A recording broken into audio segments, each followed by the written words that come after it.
Esperanza Rising, page 12 through 17. And I am starting just beyond this squiggle for those who are following along in their books.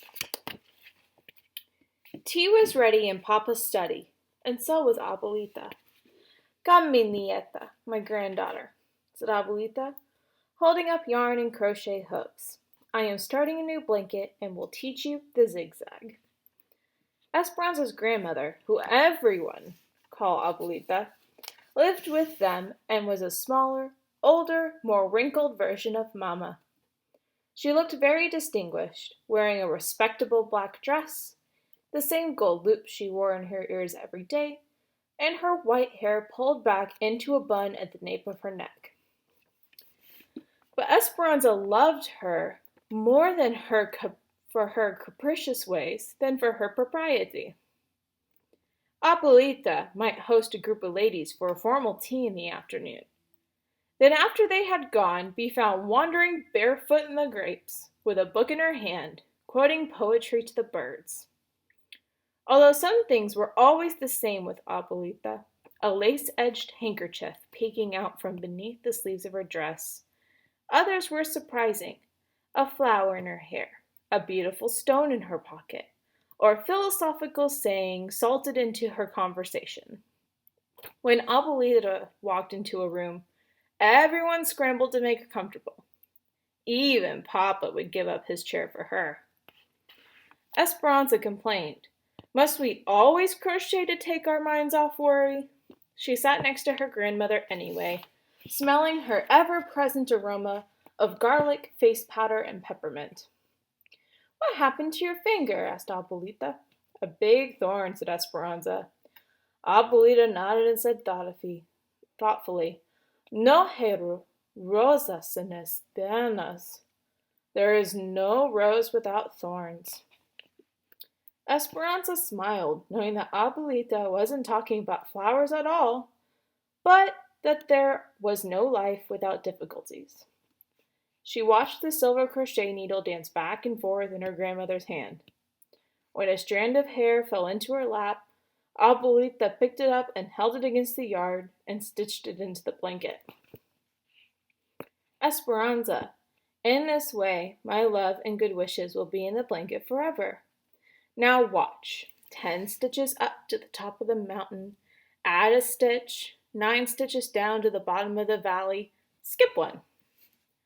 Esperanza picked up her own crochet needle and copied Abuelita's movements, and then looked at her own crocheting.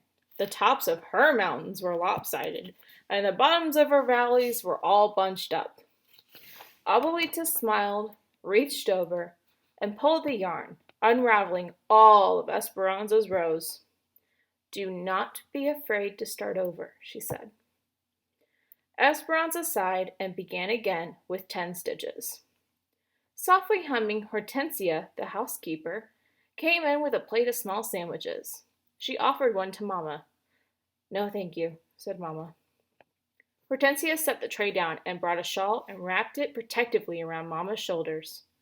Esperanza couldn't remember a time when Hortensia had not taken care of them. She was a Zapotec Indian from Oaxaca, with a short, solid figure and a blue-black hair in a braid down her back. Esperanza watched the two women look out into the dark and couldn't help but think that Hortensia was almost the opposite of Mama. "Don't worry so much," said Hortensia. "Alfonso and Miguel will find him."